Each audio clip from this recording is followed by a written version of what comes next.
Dinas Komunikasi Informatika, Statistik dan Persandian Kabupaten Nunukan, disingkat Diskominfo, dibentuk untuk memenuhi ketentuan Peraturan Pemerintah Nomor 18 Tahun 2016 tentang perangkat daerah melalui Perda Nomor 38 Tahun 2016. Berdasarkan regulasi tersebut, tanggal 3 Januari 2017, Bupati Nunukan melantik Kepala Dinas Kominfo untuk pertama kalinya. Hingga tahun 2022, telah 4 orang yang menjabat sebagai Kepala Dinas Kominfo Kabupaten Nunukan. Mereka adalah Dr. Andas Petrus Canisius MSI, menjabat selama 3 bulan, yaitu Januari hingga Maret 2017. Insinyur Haji Dian Kusumanto MSI, pada tahun 2017 hingga 2019.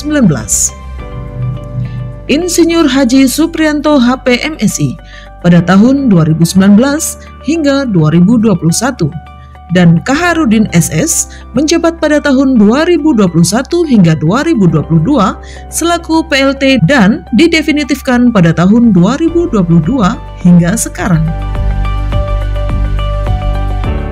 Jabatan Sekretaris dijawat oleh Junaidi SP hingga Mei 2022 karena meninggal dunia. Saat jabatan lowong diisi oleh Akmal Eskom MAP selaku PLT Sekretaris. Dan pada bulan September 2022, Sekretaris Dinas Kominfo dijabat Hamzah STMT. Sekretaris dibantu 2 kepala subbagian, yaitu Kasubag Umum dan Kepegawaian Yati Fernani Eshut dan Kasubag Perencanaan dan Keuangan Sahaludin SSTP MMAP. Pada awal pembentukannya, tipologi kelembagaan Dinas Kominfo termasuk tipe A yang terdiri atas kepala, sekretaris, 3 subbagian, dan 3 bidang serta 9 seksi.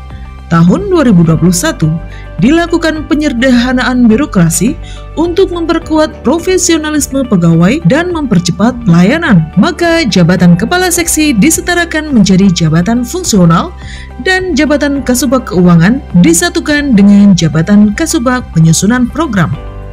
Pelaksana program dan kegiatan pada Dinas Kominfotik dan Persandian telah dijabarkan pada 3 bidang yang telah dibentuk. Ketiga bidang itu adalah Bidang Informasi dan Komunikasi Publik dipimpin Mursan Saka SIP MAP. Bidang Informatika dipimpin Akmal Eskom MAP. Bidang Statistik dan Persandian dipimpin Ahmad Tamin SE. Secara teknis, bidang-bidang ini didukung 5 pejabat fungsional ahli muda dan 1 orang pejabat fungsional ahli pertama. Dalam pelaksanaan tusi Dinas Kominfo, Bidang Informasi dan Komunikasi Publik melaksanakan diseminasi dan produksi media, pengelolaan informasi untuk mendukung kebijakan pemerintah daerah, layanan hubungan dan kerjasama media massa, publikasi pemerintah daerah, pelayanan informasi publik selaku pejabat pengelola informasi dan dokumentasi, dan pengelolaan konten sosial media. Kemudian bidang informatika melaksanakan pemberdayaan teknologi informasi dan komunikasi atau TIK, pengembangan aplikasi, keamanan informasi, layanan infrastruktur TIK, dan yang terakhir adalah bidang statistik sektoral dan persandian, melaksanakan TUSI, diseminasi data dan informasi, pembangunan metadata, koordinasi statistik sektoral, tata kelola persandian, dan operasionalisasi pengamanan persandian. Ketiga bidang ini harus dilaksanakan secara bersamaan dalam rangka mewujudkan keterbukaan informasi publik, transformasi digital, satu data Indonesia, dan keamanan informasi sebagai bagian dari pembangunan demokrasi di tanah air.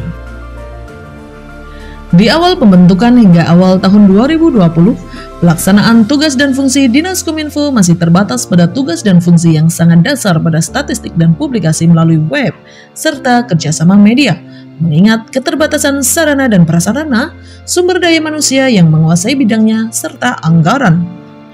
Hingga saat ini, SDM Dinas Kominfo sebanyak 61 orang, yang terdiri atas 27 PNS dan 34 non-PNS, termasuk 7 orang tenaga IT.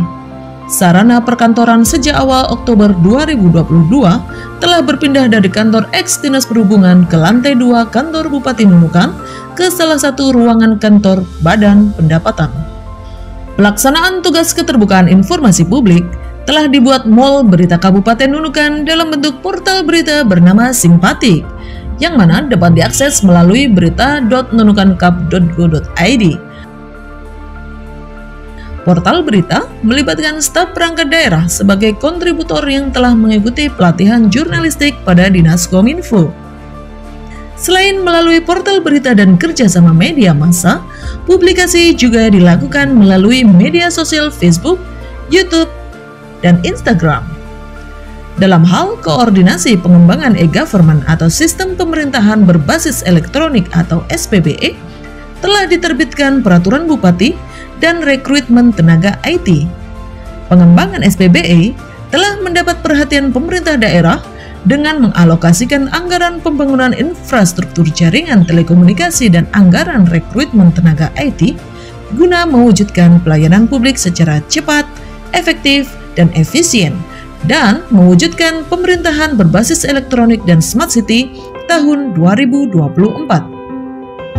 Hingga saat ini, telah dibangun beberapa aplikasi layanan, antara lain layanan Tata Naskah Dinas atau TNDD, layanan Manajemen Kinerja atau Simanja untuk mengukur produktivitas kinerja dan disiplin PNS, layanan Pelaporan Pemerintah Daerah atau Sepakat untuk mempercepat sistem pelaporan pemerintah daerah, Simpatik untuk layanan publikasi pemerintah daerah, dan beberapa aplikasi yang lain, serta melakukan integrasi sejumlah aplikasi yang berasal dari pemerintah pusat.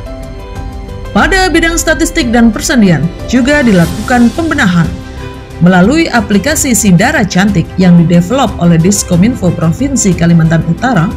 Produsen data yaitu perangkat daerah melalui admin mengirimkan data statistik secara berkala kepada Dinas Kominfo selaku wali data. Data-data tersebut selanjutnya diolah dan dipublikasikan. Terkait keamanan informasi, sudah bekerjasama dengan Badan Cyber dan Sandi Negara untuk tanda tangan naskah dinas digital.